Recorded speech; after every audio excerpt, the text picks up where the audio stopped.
अखबार में एक दफा मेरा मजमून आया था, तो उस वक्त ये एतराज किया गया था कि आपने हुक्म क्यों नहीं बताया। ये तो हुक्म है भाई, हुक्म कहां है कि आपने हुजूर ने उम्मत के उलमा या मशाइख से फरमाया कि तुम बैत किया करो लोगों को। कहां है हुक्म, कोई बताओ।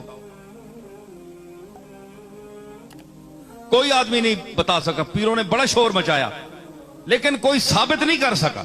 हां ये बात है कि सलफ सालेहीन का ये तरीका था कि उन्होंने तकवा और तहारत पर, जिस तरह हुजूर ने इन चीजों पर औरतों से बैत ली और मुआहदे पर यानी सहाबा से कि जिहाद के लिए बैत रिजवान हुई, इसकी इत्तिबा में अगर कोई उनके पास हाजिर होता कि आप हमसे ज्यादा मुत्तकी हैं, तो वो उनको मुआहदा करते थे कि मेरे हाथ में हाथ देकर ये वादा करो कि तुम आज के बाद गुनाहों को छोड़ दोगे, ये करोगे वो करोगे। वो हुजूर के उसी इत्तिबा में।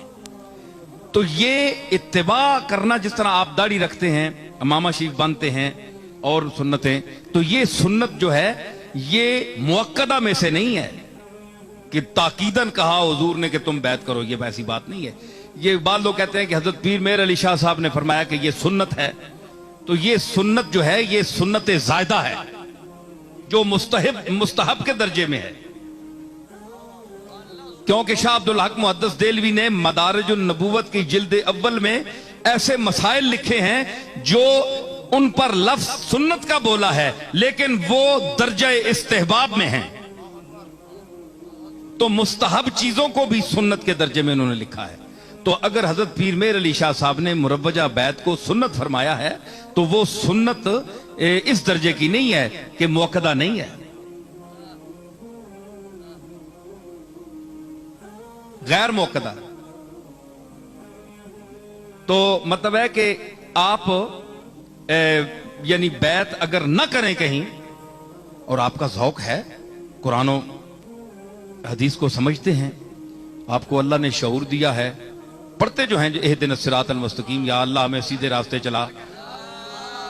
तो अगर आपको इतना यकीन है तो आपको कोई जरूरत नहीं।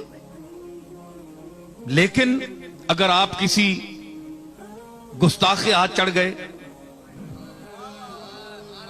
किसी ऐसे आदमी के हाथ चढ़ गए, आपकी दीनी तालीम है नहीं, दीन को आपने कभी देखा नहीं, अंग्रेजी तालीम आपने हासिल की और इसी पर फख्र भी करते हैं, पैदा हुए हैं मुसलमानों के घर, है जी। हम क्या कहें, अहबाब क्या कारे नुमाया कर गए, बीए किया नौकर हुई पेंशन मिली और मर गए, हैं जी। तो ये कोई बात तो ना हुई, समझ आई ना। तो ये चीज आप देखें कि आपने अगर उसके तकाजे आप पूरे कर सकते हैं जी, उसके तकाजे आप खुद पूरे कर सकते हैं, तो आपको किसी शेख की जरूरत नहीं।